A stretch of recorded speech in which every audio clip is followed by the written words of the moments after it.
Choi Min-kyu's knuckles went white as he gripped the edge of the mahogany table, his eyes fixed on the small hidden monitor tucked behind the wine list. The timestamp in the corner pulsed in a cold, digital red, 8:42 p.m. The luxury dining room, usually his sanctuary of power, felt suddenly claustrophobic. The flickering blue light from the surveillance feed cast deep, jagged shadows across his face, highlighting the tension in his jaw. There she was again, Imani Brooks. The American waitress he'd hired only a month ago, moving through the sterile bakery backroom with a silence that felt like a challenge. In the sharp, high-contrast feed, her every move looked calculated, deceptive. She checked the hallway twice, her eyes darting toward the kitchen door, before carefully wrapping a warm loaf of artisan bread and a container of soup in a heavy cloth and shoving it into the deep pocket of her apron. Her fingers were trembling. Min-kyu had built his syndicate on the ability to detect a lie before it was ever whispered. He had suspected Imani from the moment his head enforcer, Sang-ho, brought him the first reports of her unacceptable behavior. Prime Wagyu cuts missing from the prep station. Rare spices unaccounted for. High-end appetizers prepared but never served. She thinks you're a joke, boss, Sang-ho had whispered, his voice dripping with a poison disguised as loyalty. She's an outsider, she doesn't respect the hierarchy. She disappears for 20 minutes every shift, probably laughing at us while she sells your stock to the street vendors in the district to pay off her mounting debts. It was a logical conclusion. Imani was a foreigner, isolated by a language barrier and a culture that refused to let her in. She worked double shifts in a kitchen where the rest of the staff treated her like a stain on the floor. She needed the money. Everyone in Min-kyu's world was fueled by greed. But watching her now, caught in the act on a surveillance system that cost more than her entire life was worth, made something hollow ache in Min-kyu's chest. For the first time in his life, he had wanted to be wrong. Imani didn't head for the employee exit.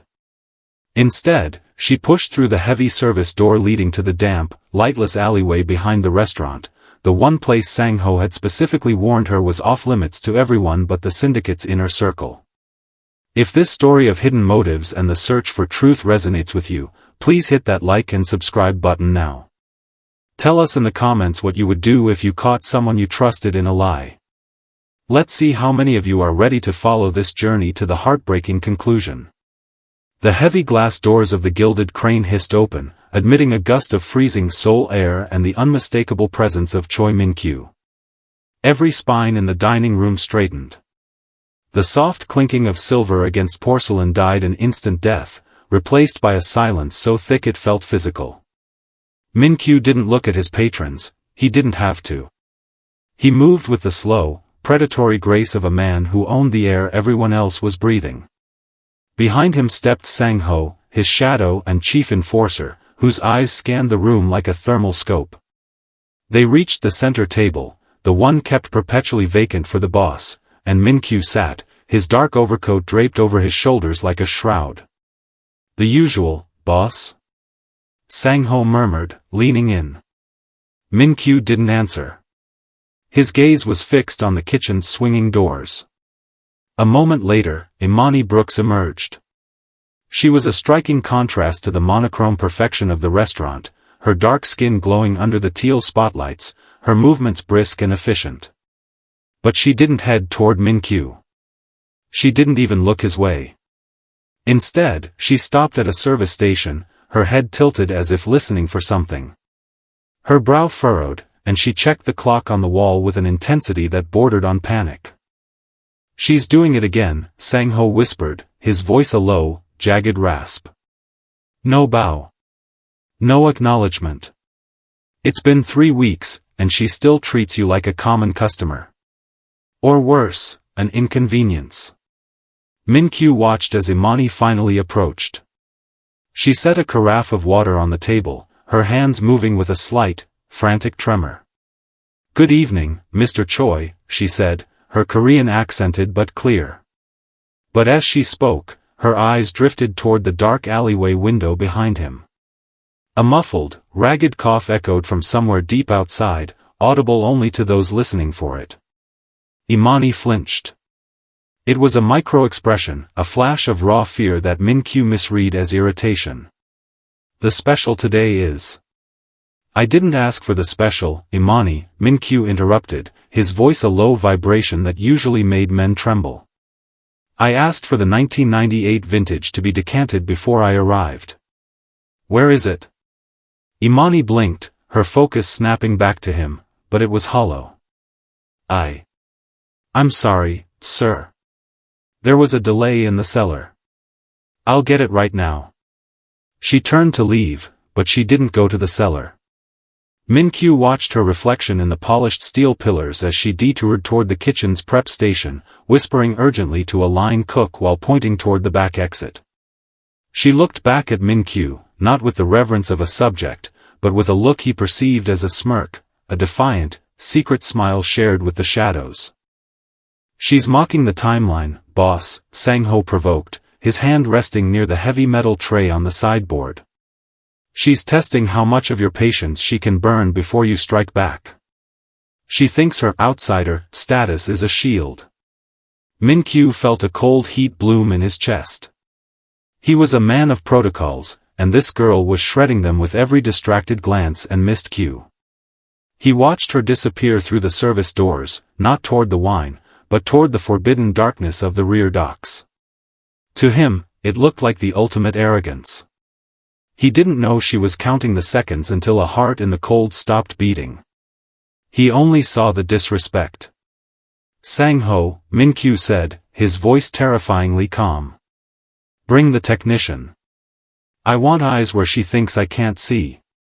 The following night, the air in the kitchen of the Gilded Crane was thick with the scent of searing fat and the sharp, metallic tang of tension. Imani worked at the edge of the prep station, her hands moving in a blur as she diced vegetables, but her ears were tuned to the heavy oak doors leading to the main hall. She could feel the weight of the surveillance cameras recently installed in the corners, cold, unblinking eyes that seemed to track the very rhythm of her breathing. As the dinner rush hit its peak, the kitchen became a theater of hushed hostility. The other staff moved around Imani as if she were a ghost, or perhaps a landmine. They spoke in rapid-fire Korean, their voices low and jagged, occasionally casting sharp glances her way. Did you see her? One of the sous chefs muttered, his voice barely audible over the hiss of the pans. She took the leftover oxtail again. Wrapped it up like a secret while the boss was right there in the dining room. She thinks she's clever, another replied, a woman who usually handled the pastry station. An American girl playing games in Choi Min-kyu's house. She has no idea what happens to people who steal from the crane. She's probably laughing about it, thinking he's just another greedy man she can trick. Imani didn't need to understand every word to feel the venom. She caught the word juman, greedy, and her heart hammered against her ribs. She wasn't laughing. She was terrified. Every time she looked at the back exit, she thought of the frail, shivering woman huddled behind the dumpsters, whose cough was getting deeper and wetter with every passing hour. During a rare lull, Imani ducked into the dry storage room, leaning against a shelf of rice sacks to catch her breath. She didn't realize Sang-ho was standing in the shadows until he stepped into the dim light, his presence like a sudden drop in temperature. You spend a lot of time hiding, Imani, he said, his voice a smooth, dangerous silk. I'm just getting supplies, sir, she replied, her voice steady despite the adrenaline surging through her. Sang-ho stepped closer, his eyes scanning her apron pockets. The boss sees everything. He hears the whispers. He hears how you talk about the old lady and how the boss's greed is the only thing keeping this place running. Is that what you think of him? That he's just a vault for you to pick? Imani's blood ran cold. She had said those words, but not about Min-kyu's business. She had been whispering to the line cook about the old lady in the alley and how the greed of the landlords had forced her into the cold. But in this house of mirrors, every truth was being bent into a weapon. I respect Mr. Choi, she managed to say, but her voice faltered as the memory of the starving woman's face flashed in her mind. Respect is shown through obedience, not secrets, Sang-ho countered. He leaned in, his face inches from hers. Keep whispering, Imani. Every word you say is just another nail in the coffin you're building for yourself. He vanished back into the kitchen, leaving her alone in the dark. Imani looked at the loaf of bread she had hidden behind a crate of flour. She knew the cameras were watching. She knew the kitchen was alive with lies. But as the muffled sound of a distant, painful cough drifted through the vents, she knew she couldn't stop. She wasn't mocking the boss, she was trying to keep his soul from dying in the dirt, even if he killed her for it. The following morning, the atmosphere in the penthouse office of the Gilded Crane was as cold as a tomb. Choi Min-kyu stood by the floor-to-ceiling window, staring down at the winding streets of Seoul, his reflection ghosting over the glass. His mind was a tangled knot of suspicion and a strange, gnawing uncertainty. Behind him, Sang-ho stood at attention, his presence as steady and sharp as a blade. She was in the alley again this morning, Min-kyu said, his voice barely a murmur. The surveillance picked up her heat signature near the loading docks. She stayed there for 15 minutes in the freezing rain. Sang-ho stepped forward, his face a mask of practiced gravity.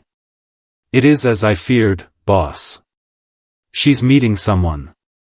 My contacts in the district suggest she's been seen talking to low-level brokers. People who move stolen goods for a quick profit. The American isn't just a thief, she's a liability. She's bringing the street into your house. Min-kyu turned, his eyes narrowing. She doesn't look like a broker, Sang-ho. She looks haunted. Guilt has a way of mimicking grief, sir, Sang-ho countered smoothly. He walked over to a side table and picked up a tablet, swiping through digitized files. But there is something more pressing. My men have completed the audit of the old family accounts, the ones designated for the memory of your mother. At the mention of his mother, Min-kyu's posture stiffened. She was the one soft spot in his ironclad life, a woman he believed had died of a sudden illness while he was serving his final year in prison. He had never forgiven himself for not being there to hold her hand. The embezzlement from the staff we purged last year was more extensive than we thought, Sang-ho lied, his voice dropping to a tone of reverent sympathy. They left nothing. Not even enough to maintain her memorial plot. I've been using my own personal funds to ensure the site is kept clean, as I knew you'd want her to rest in peace, far away from the filth of the city. Min-kyu exhaled, a heavy sound that seemed to drain the air from the room. You have been a loyal friend, Sang-ho. Sometimes I feel you are the only one who remembers her dignity. I do it because she was the mother of the syndicate, Sang-ho replied, a small, predatory glint hidden deep in his eyes. She died in that asylum believing you were a hero.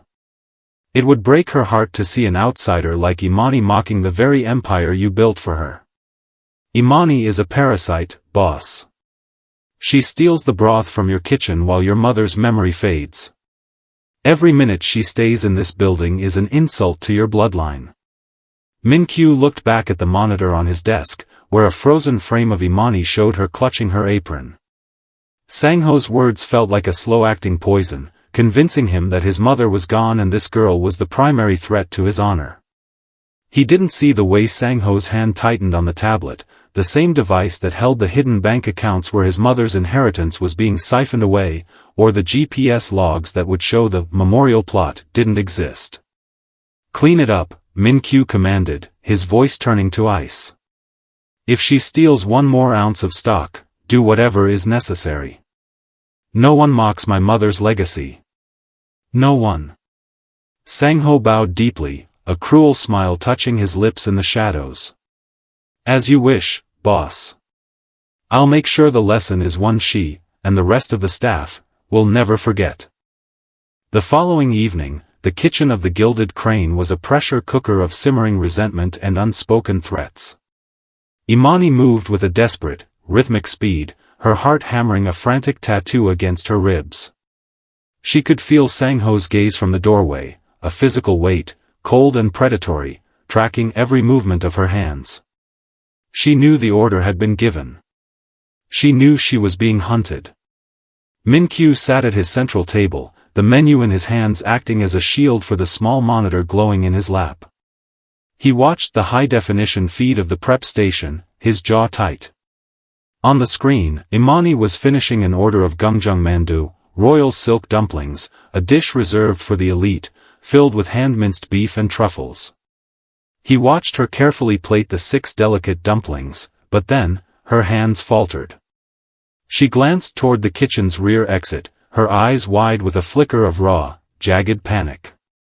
A low, wet cough echoed through the ventilation shafts, faint to the customers but like a gunshot to Imani. She didn't hesitate. With a practiced, fluid motion, she slid 2 of the dumplings from the porcelain plate and wrapped them in a clean linen napkin, tucking the bundle deep into the hidden pocket of her thick apron. In the dining room, Min-kyu felt a cold wave of fury wash over him. It wasn't about the cost of the beef or the truffles. It was the audacity. To him, those 2 dumplings represented a blatant middle finger to his authority, a confirmation of every lie Sang-ho had whispered. She wasn't just stealing, she was doing it while he was sitting right there, as if he were a blind fool. Imani emerged from the kitchen seconds later, her face a mask of forced composure. She delivered the diminished plate to a side table, her movements jerky. As she passed Min-kyu, the scent of the warm, stolen dough trailed behind her, a fragrant evidence of her crime. Imani, Min-kyu said, his voice a low, dangerous rumble that cut through the ambient jazz of the room. She froze, her back to him for a heartbeat before she turned. "Yes, Mr. Choi?" "You seem weighed down tonight," he said, his eyes dropping pointedly to the heavy sag of her right apron pocket. Imani's hand instinctively twitched toward the pocket before she caught herself, forcing her arm to hang limp at her side. "It's just a long shift, sir. The humidity in the kitchen is heavy." "Is that all?" Min-kyu leaned forward, the teal light of the room catching the sharp edge of his cheekbones. "Because it looks like you're carrying something quite valuable. Something that doesn't belong to you." The blood drained from Imani's face, leaving her a sallow gray. She looked at Sang-ho, who had begun to move toward her, his hand already reaching for the heavy metal serving tray on the sideboard. To Imani, the dumplings weren't a luxury, they were the only soft food the woman in the alley could swallow without choking. They were a life-saving medicine disguised as a snack. But as she looked into Min-kyu's icy, judgmental eyes, she realized the truth didn't matter. In his world, there was only the master and the thief. "I have work to do, sir," she whispered, her voice cracking. She turned and fled back toward the kitchen, the weight in her pocket swinging like a pendulum, counting down the seconds until the trap snapped shut.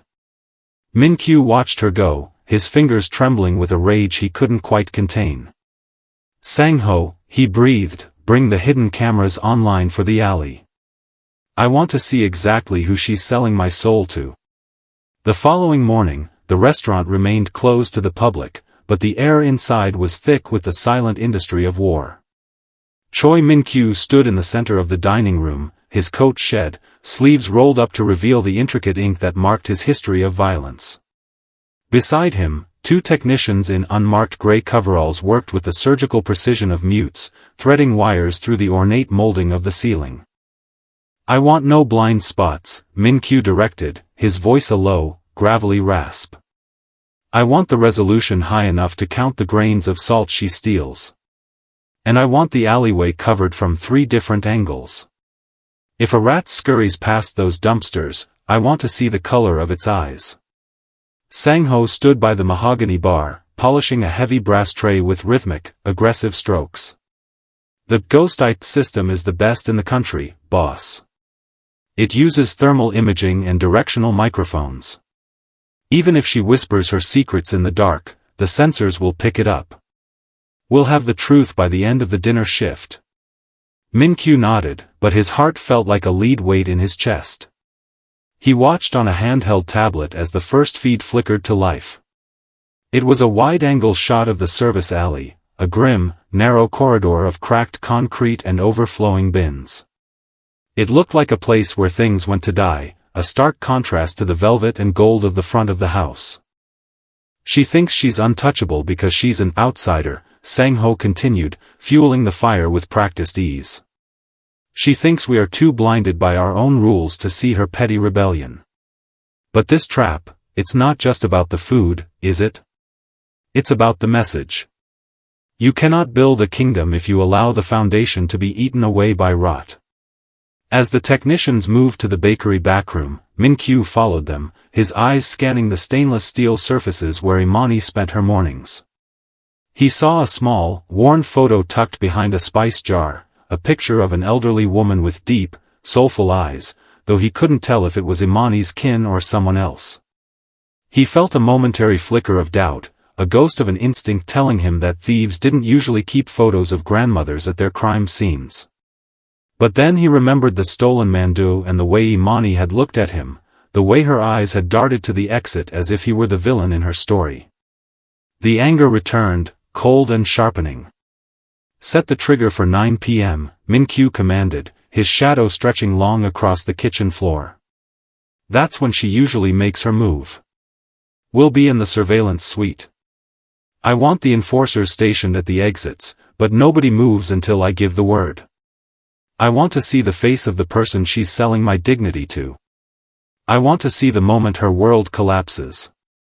Sang-ho bowed, a thin, predatory smile stretching across his face. The trap is set, boss.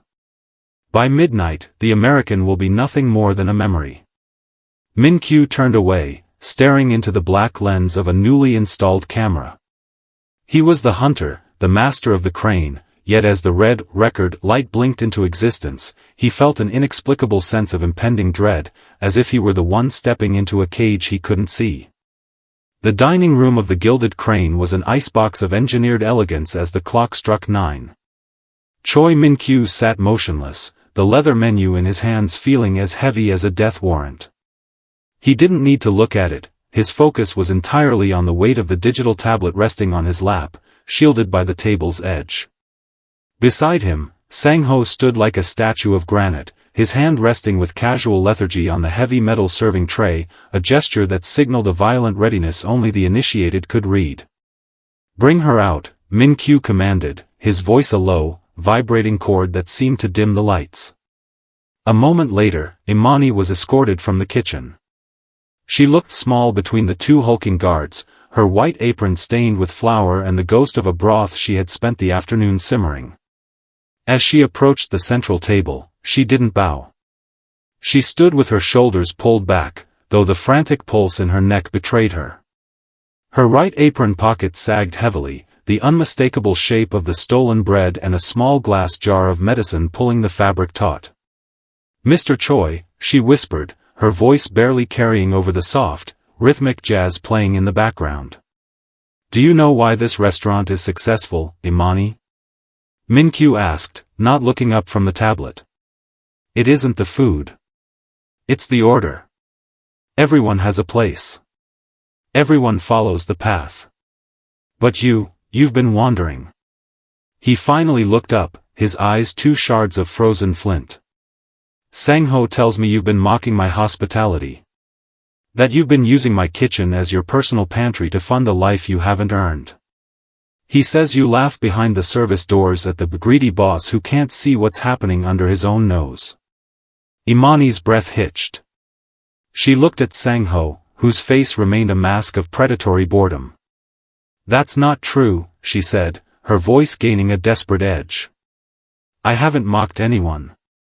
I'm trying to help someone who... Lies are the language of outsiders, Sang-ho interrupted, his hand tightening on the metal tray. We have the inventory reports, Imani. We have the witnesses. And now, we have the cameras. Min-kyu tapped the screen of the tablet, bringing the live feed from the bakery backroom into focus. You think you're invisible in the dark? You think I don't see the smirk you give the kitchen staff before you slip through the back exit? You're not just a thief, Imani. You're a ghost trying to haunt a house that doesn't belong to you. The tension in the room snapped like a piano wire. Sang-ho stepped forward, the metal tray gleaming under the teal spotlights. Empty your pockets, Imani. Now. Before I empty them for you. Imani recoiled, her hands flying to the heavy pocket. No. Please, it's not what you think. If you just let me explain. There is nothing left to explain, Min-kyu roared, slamming his palm onto the table. The sound echoed like a gunshot. The trial is over. The verdict is written. Sang-ho, take what she stole. Then show her exactly what happens to those who mistake my silence for weakness. As Sang-ho raised the tray, a lethal silver arc intended to shatter her pride, Min-kyu's thumb accidentally brushed the expand icon on the tablet. The screen flickered, shifting the feed from the interior kitchen to the thermal lens camera he had ordered for the alleyway. Wait, Min-kyu breathed, his voice suddenly hollow. The tray stopped an inch from Imani's shoulder. The room fell into a terrifying, vacuum-like silence as the boss's eyes widened, his face draining of color until he looked like a ghost himself. On the glowing screen, the hidden truth was finally beginning to bleed into the light. The cold, clinical pixels on the tablet screen flickered, shifting from the sterile kitchen to the high-contrast grain of the alleyway thermal feed. Min-kyu's breath hitched, the sound catching in the back of his throat like a jagged shard of glass. Sang-ho's arm remained frozen mid-air, the heavy metal tray hovering over Imani's head like a guillotine blade, but the enforcer's eyes were locked on the boss. He was waiting for the signal to strike, for the command to break the woman who had dared to mock the syndicate. But Min-kyu wasn't looking at Imani anymore. He was staring at the screen, where a small, hunched figure sat on a discarded milk crate amidst the shadows of the loading dock. The thermal imaging rendered the scene in ghosts of white and blue, but the movement was unmistakable. Imani didn't run. She didn't look for a buyer or a broker. Instead, she knelt in the filth of the damp concrete, her movements shedding the frantic energy of the restaurant and replacing it with a staggering, quiet tenderness. Min-kyu watched as she reached into her apron, the very pocket he had just accused of harboring stolen goods, and pulled out the linen-wrapped bundle. With the patience of a saint, Imani unwrapped the warm loaf of bread and the 2 silk dumplings. She didn't just hand them over. She began to tear the bread into tiny, manageable pieces, dipping them into the small jar of broth she had smuggled out earlier. The figure on the crate reached out with hands so thin they looked like bird talons, trembling with a hunger that seemed to vibrate through the digital screen. What is this? Min-kyu whispered, his voice losing its thunder, becoming thin and hollow. Sang-ho shifted, his face tightening. It's a trick, boss. She's probably paying off a lookout. Some street rat she uses to. Quiet, Min-kyu hissed, his eyes widening. The camera angle shifted as Imani adjusted her position, her body no longer blocking the face of the woman she was feeding. The infrared light caught the glint of something on the woman's hand, a small, familiar shape. Min-kyu felt the room begin to spin. He recognized that silhouette. He recognized the way the woman tilted her head when she took a bite, a gesture of quiet grace that persisted even in the midst of squalor. The directional microphone, amplified by the high-tech system Sang-ho had boasted about, finally cut through the ambient city noise. The sound was distorted, but the words were clear. Is it good today, mother?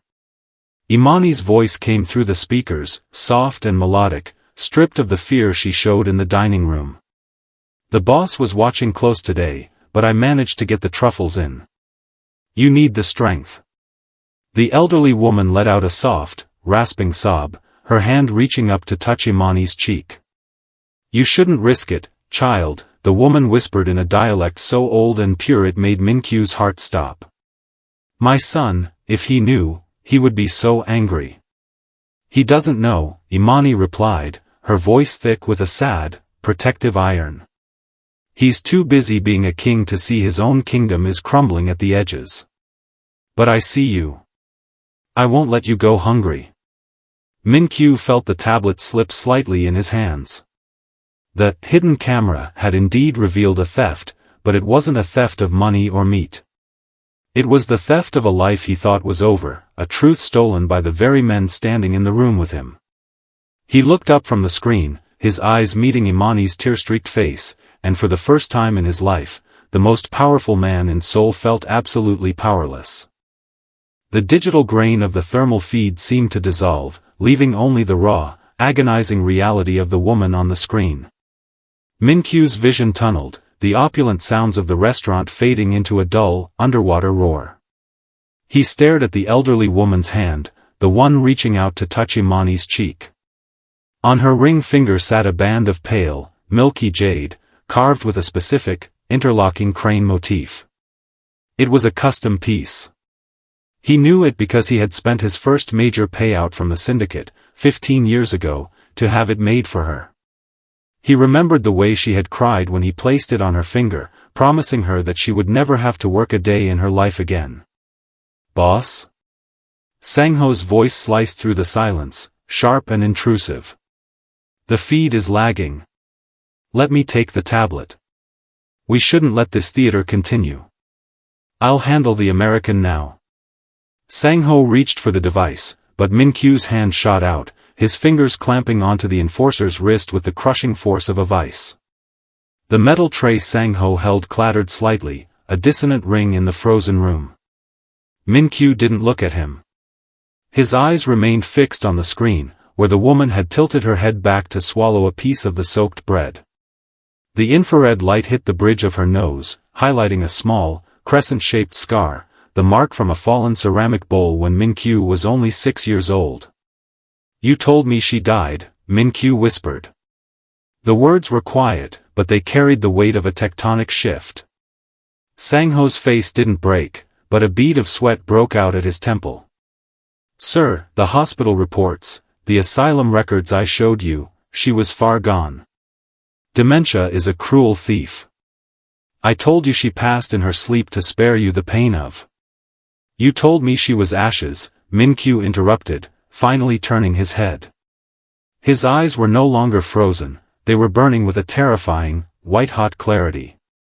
"You told me you scattered her at the memorial plot in the mountains. I paid for a grave that doesn't exist. I paid for flowers for a ghost, while she was sitting in the rain behind my own kitchen." On the monitor, the woman, his mother, coughed again, a sound so brittle it seemed to shake her entire frame. Imani moved closer, wrapping her own sweater around the woman's shoulders, sheltering her from the damp wind of the alley. The contrast was a physical blow. The outsider he had hunted was the only person treating his flesh and blood with the dignity of a human being. Min-kyu looked at Imani. She was still standing before him, her eyes wide, her body braced for a strike that was no longer coming. He saw her not as a thief or a mocker, but as a guardian who had been holding up a crumbling sky alone. "Mother," Min-kyu breathed, the word cracking in his throat. He looked back at Sang-ho, whose hand was trembling against the metal tray. The enforcer's lie wasn't just a mistake, it was a masterpiece of cruelty, a way to keep the boss focused on the empire while they drained his family's soul. The realization was a devastating wave. He had been a king sitting on a throne built of his mother's bones, served by a woman he had nearly destroyed for the crime of being kind. "Sang-ho," Min-kyu said, his voice dropping to a deathly, calm chill. "Don't move. If you even breathe without my permission, I will make sure you never see the sun again."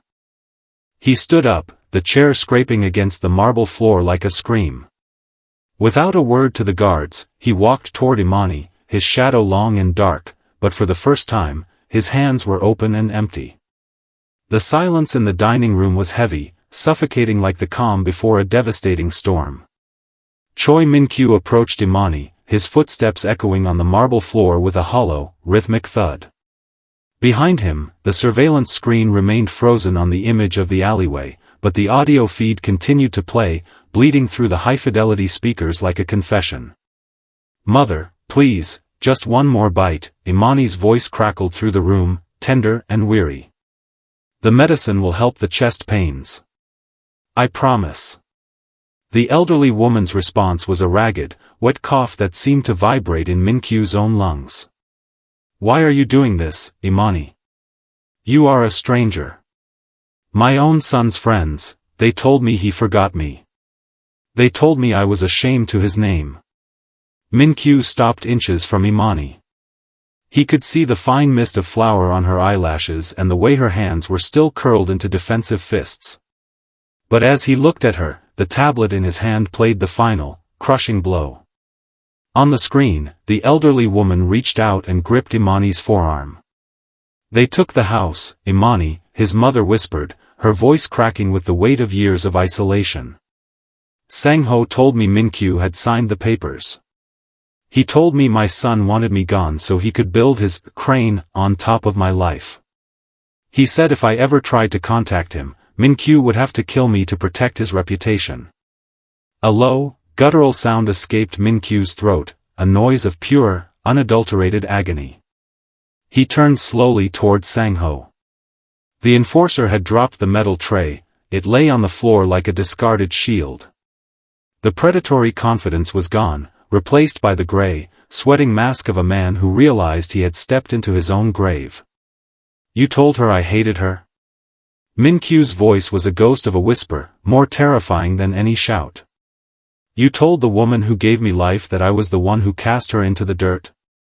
Boss, it was for the syndicate, Sang-ho stammered, his eyes darting toward the exits. She was a distraction. You were becoming soft. We needed the capital from her estates to expand into the district. I did it for you. You did it for yourself, Min-kyu corrected, his voice as cold as the Siberian wind. He turned back to Imani. The heartbreaking truth wasn't just that his mother was alive, it was that the only person in the world who had shown his family true loyalty was the woman he had treated like contaminated air. The outsider he had labeled a thief was the only one who had been a son to his mother while he was playing king.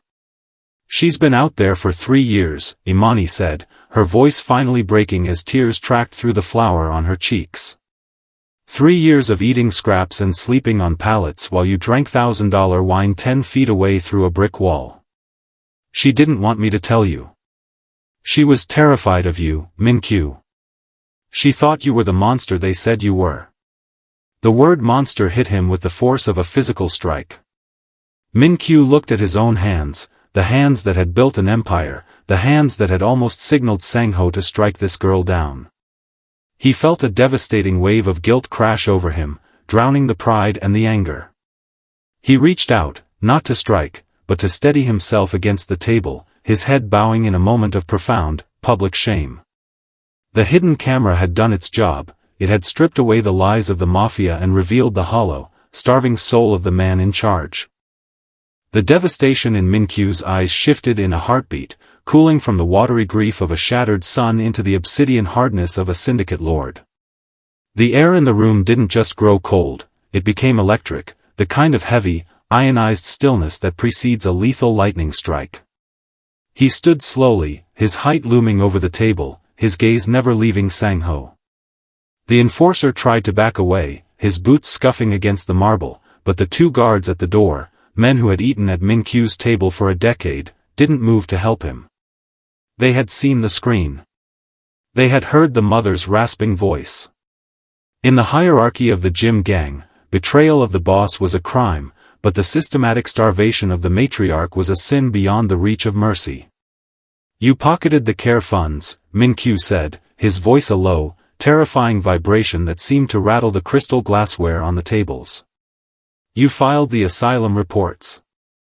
You stood in this room and told me you were cleaning her memorial plot while you watched her lick condensation off a window for a drop of water. Boss, please, Sang-ho's voice broke into a high-pitched plea. He reached into his jacket, perhaps for a weapon, perhaps for a phone, but he was too slow. Min-kyu moved with a violence that was blurred by speed. He didn't use a gun. He grabbed the heavy brass serving tray Sang-ho had dropped and swung it with a primal, focused rage. The sound of metal meeting bone echoed through the vaulted ceiling. Sang-ho collapsed into a heap of expensive silk and shattered pride, coughing up the same dust he had forced a mother to inhabit. Min-kyu didn't stop. He hovered over the man who had been his brother-in-arms, his face a mask of ancestral fury. You used my name to terrorize a woman who couldn't defend herself. You used my shadow to hide your theft. You didn't just steal my money, Sang-ho. You stole the last 3 years I could have had with her. You stole her peace. He turned to the guards, his chest heaving, his eyes burning with a light that made even the hardened killers flinch. Take him. Not to the police. Take him to the basement of the warehouse. He will stay there, in the dark, with nothing but the same dry bread he allowed my mother. He will not see the sun until I decide his life is no longer worth the air he consumes. The guards moved like shadows, dragging the sobbing Sang-ho out through the service doors. As the heavy oak panels thudded shut, the restaurant fell into a deafening silence. The rage that had filled Min-kyu seemed to exhale out of him, leaving a hollowed-out shell of a man. He turned back to the table, his hands shaking, the same hands that had just delivered a brutal judgment. He looked at Imani, who was leaning against a pillar, her breath coming in ragged gasps. The rage was gone, replaced by a raw, bleeding vulnerability. She is still out there, Min-kyu whispered, his voice cracking. In the rain. In the dirt. He didn't wait for a coat. He didn't wait for his drivers. Choi Min-kyu, the king of the district, the man who moved the city with a flick of his wrist, broke into a dead run toward the kitchen's back exit. He tore through the service corridor, past the rows of copper pots and the high-tech cameras, driven by the desperate, frantic need to bridge the 10 feet of brick that had separated him from his soul for 3 years. The heavy steel service door shrieked as Min-kyu threw it open, the sound lost to the roar of a sudden midnight downpour. He didn't feel the freezing rain soaking through his silk shirt or the oil-slicked puddles ruining his hand-stitched shoes. He only saw the dim, flickering yellow light of a single street lamp at the end of the narrow alley. There, huddled against a stack of waterlogged shipping crates, was a small, trembling heap of rags. Imani had followed him out, her breath hitching in the cold air as she watched the most feared man in the district slow his pace. Min-kyu's legs felt like lead as he approached. He stopped 3 feet away, his chest heaving. The woman on the crate flinched, pulling the thin, oversized sweater, Imani's sweater, tighter around her skeletal frame. She didn't look up, she kept her eyes fixed on the muddy concrete, waiting for the blow she had been told for 3 years was coming. Mother? The word was a broken whisper, barely audible over the rain. The woman froze. Slowly, with a creaking effort that made Min-kyu's heart bleed, she lifted her head. The light caught the deep hollows of her cheeks and the milky jade ring on her finger. When her eyes met his, they weren't filled with the dementia he had been promised, but with a terrifying, lucid sorrow. Min-kyu, she rasped, her voice cracking like dry parchment. Are you here to finish it? Sang-ho said you were coming to clear the rubbish from your gates. Min-kyu dropped to his knees. He didn't care about the filth or the indignity. He collapsed into the wet gravel at her feet, his forehead resting against her cold, bony knees. A guttural, agonizing sob tore from his throat, a sound of a man being unmade. I didn't know, he choked out, his hands hovering over her, afraid that if he touched her, she might shatter. I thought you were gone. They lied to me. I've been living 10 feet away. I've been eating while you... He couldn't finish the sentence. He reached into the damp linen bundle Imani had left on the crate. He took a piece of the bread, the stolen bread, and held it with hands that had ordered the deaths of men. His fingers shook as he tore a small, soft piece.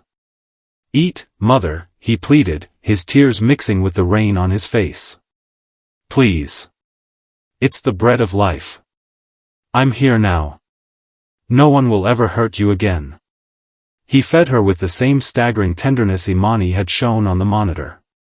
As his mother took the bread, her trembling hand came up to rest on his head, her thumb stroking his hair just as she had when he was a boy. In the shadows of the doorway, Imani watched them, her own tears falling silently. She saw the Mafia boss vanish, replaced by a grieving, repentant son. The bread wasn't just flour and water anymore, it was an altar of forgiveness. Min-kyu looked up at Imani through the rain, a silent, profound vow passing between them. He had spent his life building walls of steel and fear, but in the middle of a trash-strewn alley, sharing a piece of stolen bread, he finally understood what it meant to be a king. He wasn't just reclaiming his mother, he was reclaiming his soul. 6 months later, the cold, steel-blue lighting that once defined the gilded crane had been replaced by a soft, amber radiance that made the dining room feel less like a fortress and more like a sanctuary. The heavy oak doors no longer hissed with a threatening finality. Instead, they swung open to the sounds of laughter and the warm, yeasty aroma of fresh bread. The restaurant had been renamed the Mother's Grace, and its transformation was more than just aesthetic, it was a public atonement carved into the heart of the city. Choi Min-kyu sat at his usual central table, but his posture had shifted. The sharp, predatory tension in his shoulders had dissolved, replaced by the quiet dignity of a man who no longer had to hide behind a mask of terror. Beside him sat his mother, her frame no longer skeletal, her face glowing with a vitality that had once seemed impossible. She wore the jade crane ring proudly, her hand resting over her son's as they watched the evening rush unfold. Imani Brooks moved through the room with a grace that was now entirely unburdened. She was no longer the outsider, treated like contaminated air, she was the general manager and the heartbeat of the establishment. When she approached the table, she didn't bow out of fear, and Min-kyu didn't demand service with a snarl. The kitchen just finished the first batch of the signature broth, Imani said, leaning down to place a small, steaming bowl in front of the matriarch. Exactly how you taught the chefs, Mother Choi. The elderly woman smiled, a deep, soulful expression that reached her eyes. You are the only one who ever got the seasoning right on the first try, Imani. My son is lucky you stayed to manage his stubbornness. Min-kyu let out a rare, genuine laugh. He looked up at Imani, his gaze filled with a profound, quiet respect. She isn't just managing the restaurant, Mother. She's managing the legacy. We've opened 3 more community kitchens in the district this month. No one goes hungry under the shadow of the crane anymore. The hidden cameras were still there, but their purpose had changed. They no longer searched for theft or mockery, they were part of a security system designed to protect the vulnerable who came to their doors for help. The dark teal tones of the syndicate had faded, replaced by the golden hues of charity and second chances. As the sun set over Seoul, casting long, peaceful shadows across the dining room, Min-kyu realized that his true power didn't come from the fear he inspired, but from the loyalty he had earned by finally seeing the truth. He had been a man who thought he was being mocked by a stranger, only to discover that the stranger was the only one saving his soul. Imani caught his eye from across the room and gave a small, knowing nod. There were no more secrets, no more whispered lies in the kitchen, and no more starving souls in the alleyway. The heartbreaking truth had become a healing foundation. Choi Min-kyu was still a king, but for the first time in his life, he ruled a kingdom that was actually worth living in. The legacy of the mother was no longer a ghost, it was the bread of life, shared freely with anyone who needed a seat at the table.